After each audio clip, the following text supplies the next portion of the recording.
Kasus yang menjerat mantan Jenderal Bintang 2 ini awalnya sempat dinarasikan sebagai aksi polisi tembak polisi. Namun belakangan terungkap Ferdy Sambo lah yang menjadi dalang pembunuhan Yosua.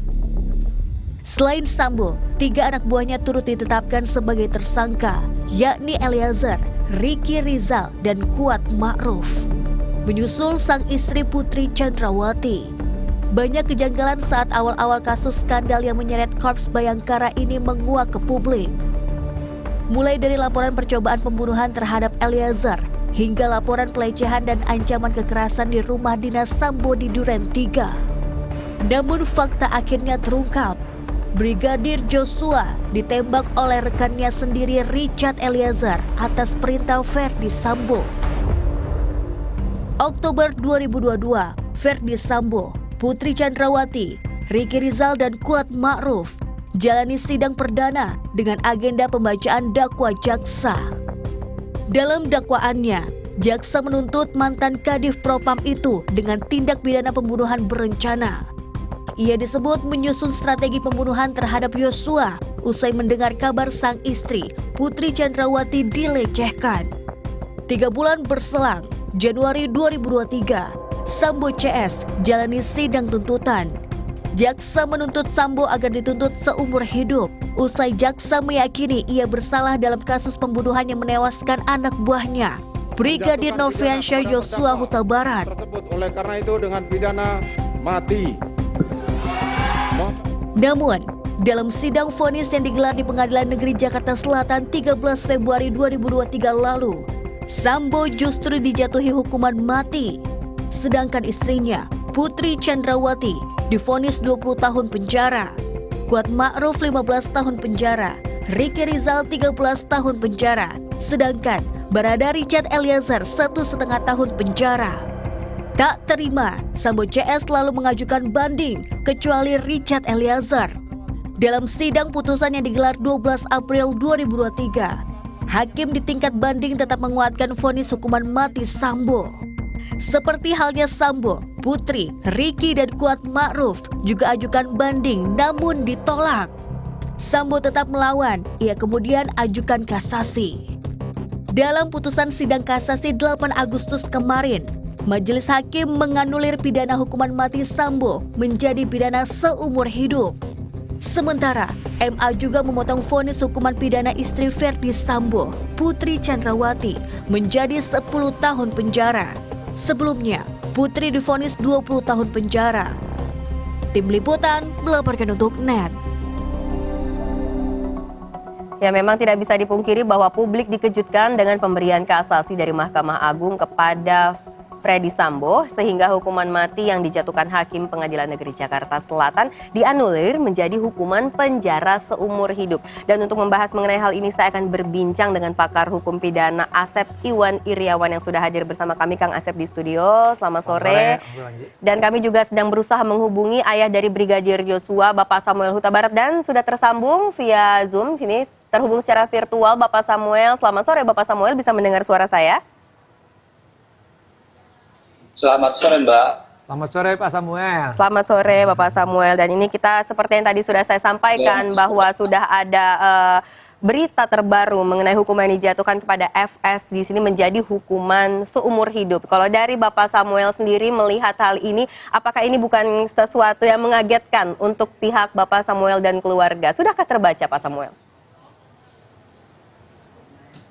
Ya, kami yang paling mengingatkan bahwasanya kemarin sore baru kami ketahui adanya sidang kasasi yang Ferdy Sambo. Tepatnya pada waktu setengah 7 sore. Itu pun kami ketahui dari seorang awak media bahwasanya putusan sudah tinggal dibaca. Maaf, Bapak Samuel, suaranya ini agak kurang jelas. Mungkin bisa diulang lagi secara singkat, Pak? Kami mengetahui persidangan di Mahkamah Agung kemarin sore setengah pas maghrib kami dapat kabar dari seorang awak media di Jambi menelpon saya bertanggapan soal putusan Mahkamah Agung tentang dan kecewa. dan dilakukan seperti tingkat pertama Pengadilan Tinggi Jakarta terutama. Jadi kita masyarakat bisa memahami atau dapat pelajaran dari Ya, ini sepertinya ada gangguan.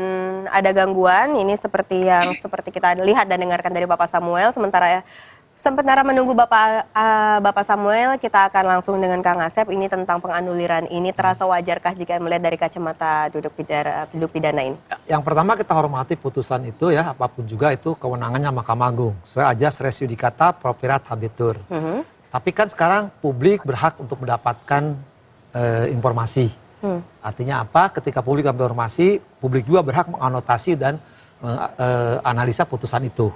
Nah, kalau kita lihat putusan ini, hak Mahkamah Agung loh, ya ngurangi. Cuman ketika dikurangi atau dirubah hukumannya dari mati seumur hidup, harus ada alasannya. Karena ada ketentuannya. Di KUHAP itu ada pasal 253 KUHAP, di mana ketika proses kasasi itu Mahkamah Agung dibatasi kewenangannya, ada 3. Tapi soal berat ringanan hukuman, itu bukan kewenangan Mahkamah Agung. Ya, kewenangan yudek faksi PNPT. Jadi kalau Mahkamah Agung sekarang alasan mengubah mati menjadi seumur hidup, ya sekali lagi terangkan ke publik karena publik berhak tahu informasi apa alasannya kenapa dari mati menjadi seumur hidup atau yang lainnya kan ada yang 20 menjadi 10 dan 8. Betul. Kalau itu nggak ada alasan, ya pasti publik bertanya dong. Ya dulu kan di PNPT dulu udah 8 hakim plus hakim agung juga 2 dissenting, itu 10 hakim itu kan berarti pendapatnya 10 lawan 3 lah ya. Ada alasan yuridis.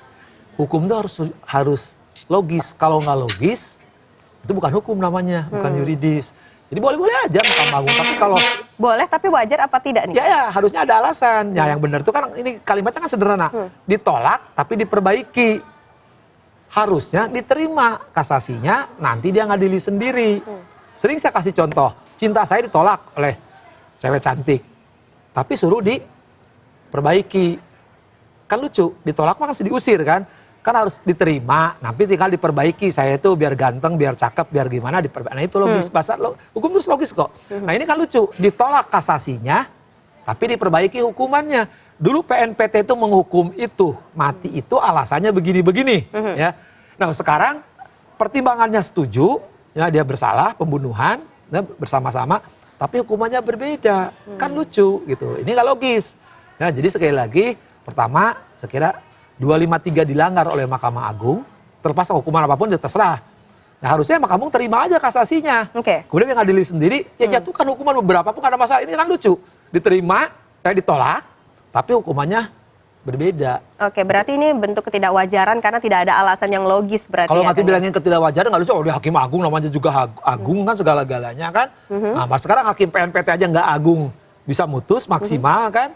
Nah, tapi kenapa di Mahkamah Agung tadi dissenting itu jadi pertanyaan kita kan. Maka saya bilang kita berhak menganotasi ya bahwa memberi catatan jangan diulang lah. Karena ini kan soal diskon sunat itu jadi hakim agung, bukan tukang sunat. Dan selanjutnya kita lempar lagi ke Pak Samuel, sudah terhubung kembali nih Kang Asep. Bisa kita tanya ini apakah dari tim kuasa hukum ada tindakan preventif atau upaya hukum lanjutan menanggapi tentang hal ini Pak Samuel? Ya, halo? Ya, silakan Pak. Halo Mbak. Silakan, bisa terdengar suara saya Pak? Adakah... Ya soal, ya coba ya, adakah langkah hukum yang akan segera ditempuh pihak keluarga untuk menanggapi hukuman baru yang dijatuhi untuk Freddy Sambo CS? Kita perlu berkonsultasi dulu dengan tim kuasa hukum kita soal tindak lanjutnya ya. Sampai sekarang ini kita belum melakukan komunikasi soal itu. Oke, berarti masih kita tunggu ya Pak ya. Tapi sepertinya akan ada upaya hukum lainnya. Kita tunggu aja, kami komunikasi dulu dengan tim kuasa hukum kita nanti bagaimana kelanjutannya. Kita perlu konsultasi dulu. Oke, baiklah Pak Samuel. Dan untuk Good People, memang sekarang ini yang menjadi acuan ataupun kabar yang beredar mengenai hukuman yang dijatuhi untuk Freddy Sambo CS ini menyita banyak sekali perhatian. Salah satunya ini juga dikomentari oleh Menteri Koordinator Politik Hukum dan Keamanan Mahfud MD yang meminta bahwa kasus ini untuk terus dikawal. Ini dia. Saya seluruh pertimbangan sudah lengkap dan kasasi itu ada final. Sedangkan PK itu adalah upaya luar biasa yang harus ada novum. Novum itu bukan peristiwa baru sesudah diadili. Sebab itu mari kita terima masyarakat supaya tenang. Persoalan hukum di negara kita masih banyak. Jadi yang tidak akan ada remisi itu hukuman mati seumur hidup. Itu seumur hidup itu bukan angka S, SU, SEU itu tidak ada di remisi berapa persen, tidak ada persennya. Oleh sebab itu jangan lagi ada permainan. Pak, ini katanya remisi itu tidak ada untuk mereka yang dikenai hukuman mati seumur hidup. Tapi tidak demikian dengan mereka yang masa hukumannya itu masih ada angkanya atau berapa tahun berapa tahun. Mungkinkah ini masih kemudian nanti akan ada celah untuk upaya hukum luar biasa untuk yang seumur hidup turun kembali atau yang sudah berupa angka menjadi turun lagi, Kang? Di perkara pidana itu kan JPU sama terdakwa. Sekarang terpidana karena berhukum tetap. Upaya hukumnya hanya PK. PK itu hanya terdakwa. Jadi Sambo tuh saya saranin PK aja, siapa tahu dibebasin sekalian kan. Siapa tahu? Oh siapa tahu, kan sekarang aja bisa dikurangi, masa enggak kan karena haknya. JPU nggak boleh PK. Karena ada undang-undang kejaksaan dibatalkan oleh MK. Jadi tinggal sekarang Sambo dan kawan kan ngajuin PK aja, siapa tahu dapat bebas kan. Nggak tahu orang nasib satu itu. Nah kalau nanti sekarang seumur hidup, aturan hukum yang baru ke apa yang baru, kalau sudah dijalani 10 tahun, pasal 100 ya, malah hukuman mati juga, hukuman mati berubah seumur hidup juga bisa berubah menjadi 20 tahun. Kalau sudah 20 tahun, bisa dapat remisi. Satu itu catatan sekali lagi. Jadi kalau yang bersangkutan nanti sekarang katakanlah seumur hidup, katakanlah ya, kalau sudah jalani, dia bisa berkurang. Ya, bisa berubah. Kalau berubah hitungannya angka, entah 20 tahun, 15 tahun, hari kemerdekaan, entah lagi mereka bisa dapat dia. Ya, itu satu. Kedua, saya koreksi Pak Mahfud, walaupun dia sahabat saya. Ya. Salah, bukan sekali lagi, ya, bukan nopum. 263 itu alasan PK itu keadaan baru. Kalau nopum itu bukti baru, itu di perdata. Jadi sekali lagi keadaan baru itu berbeda dengan bukti baru, itu 67 huruf B. Jadi tinggal timbul keadaan baru. Ya, supaya apa keadaan baru itu luas pengertiannya, tapi jangan sekali katakan sekali salah kan. Seperti penistaan agama, penodaan agama disebut penistaan agama. Ini juga terminologi pidana PK nunggu nopum, bukan nopum. Keadaan baru itu dua hal yang berbeda perlu dipahami, apalagi orang ngerti hukum ya.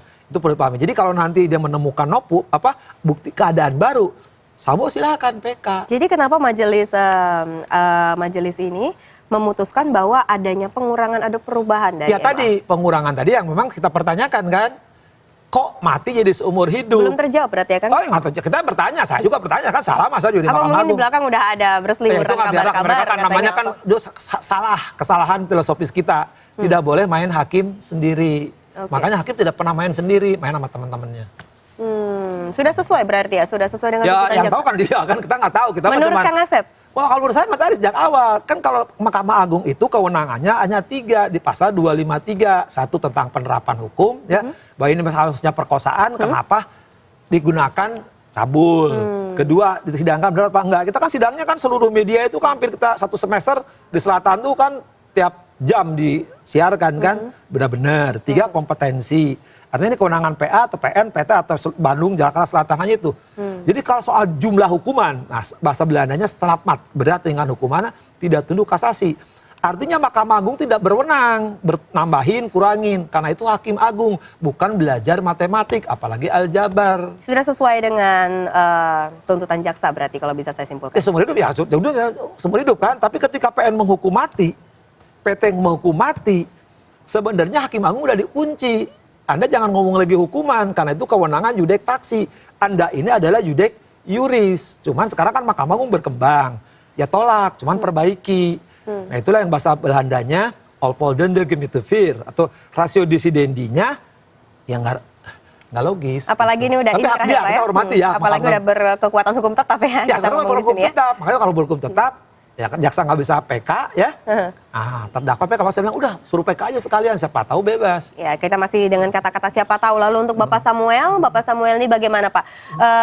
Kalau nanti seandainya ada celah yang bisa dimanfaatkan dari Freddy Sambo CS ini untuk menurunkan lagi atau mengubah lagi masa hukuman dari Freddy Sambo dan yang lain-lainnya, tidak adil pasti terasa.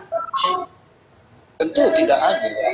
Tapi mari ini semua kita serahkan sama Maha Kuasa. Apa yang dilakukan mereka, yang kita lakukan masih ada hakim yang tertinggi. Oke. Ini sepertinya saya melihat Bapak Samuel ini kembali menyerahkan bahwa pengawalan kasus ini untuk mempercayakan kepada kita semuanya ini juga ikut mengawal ya Kang Asep. Ya harus, bisa ya? ini mas persoalan keadilan kan. Beliau kehilangan nyawa anaknya yang disayangi, yang diharapin, diperlakukan dalam keadaan, maaf harus saya katakan dengan cara sadis kan. Apakah orang melakukan cara-cara sadis itu hukumannya, terlepas dari hukuman mati ya, apakah semurah itulah hukuman nyawa seseorang yang diharapkan? Apalagi dilakukan seorang penegak hukum, Ya, Ferdi Sambo yang memiliki polisinya jabatan polisi tinggi gitu. gitu ya. Sekali lagi terlepas saya setuju hukuman mati ya. PNPT menurut saya sudah tepat dan benar. Harusnya tinggal tolak kasasi kan. Tapi Kang Asep, yang saya tahu bahwa kemarin itu ada undang-undang baru Ya. yang akan mengurangi lagi hukuman-hukuman lainnya itu Januari kemarin ya. Tapi akan berlaku di 3 tahun kemudian. Akhir Itu akan 2025 itu akan berlaku. Jadi memang sebenarnya hukuman mati itu kan terlepas dari setuju ya. Akhirnya komprominya siapapun yang dijatuh hukuman mati dan dia telah menjalani 10 tahun di pasal 100 KUHP yang baru, dia akan berubah. Tapi Jadi ini seumur hidup. akan terkait dengan Ferdi Sambo CS? Ya, kalau Ferdi Sambo kan sekarang seumur hidup. Oke. Kalau seumur hidup nanti turunnya ke 20 tahun. Maka Itu saya berarti bilang, ada celah di situ? ya ada celah. Nanti kalau ya, sekarang gini, kalau orang pasti berlakuan baik. Gini aja yang paling gampang. Orang maaf di keyakinan agama yang saya anut kan, walaupun nggak sholat 5 waktu minimal Jumatan. Kalau nggak Jumatan minimal setahun sekali Lebaran.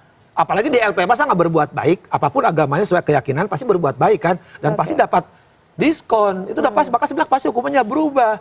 Nah tapi kan kalau lu berharap orang yang hukuman mati, ya udah walaupun memang jarang dieksekusi kan, dikumpulin Nusa Kambangan, ya minimal dia selamanya di LP.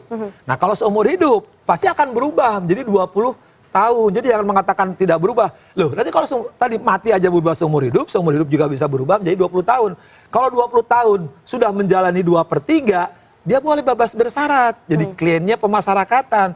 Artinya dihukum berapa puluh tahun juga ujungnya, ya kita kan berpelayan koruptor-koruptor di suka miskin benar berjalan di luar Terakhir kan. Kang Asep, sebelum saya selesaikan diskusi kita kali ini, untuk mungkin dari kacamata Kang Asep untuk Pak Samuel dan juga yang lainnya gitu, adakah tindakan hukum yang bisa ditempuh? Ya kalau oleh saya pihak mah Pak Samuel? ya udahlah, karena ini bercandaan ya senyumin aja lah, Wow. tidak doain aja. Mau ngapain juga gitu ya sama-sama Kenapa senyum bercandaan, aja. Kang? Ya ngapain juga kan diajak bener juga susah kan, batasannya Mahkamah Agung tuh tinggal tolak kasasi. Hukumnya loh ini ditolak tapi diperbaiki.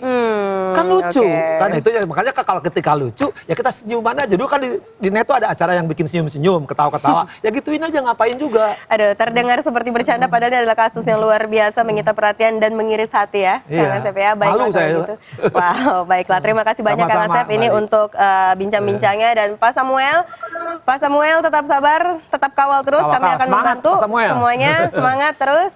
Baiklah, terima kasih untuk waktunya juga untuk Pak Samuel yang sudah terhubung bersama kami via Zoom atau secara virtual. Untuk Anda good people yang menyaksikan, jangan kemana-mana. Setelah menyaksikan diskusi ini, kami Fakta Terkini akan segera kembali.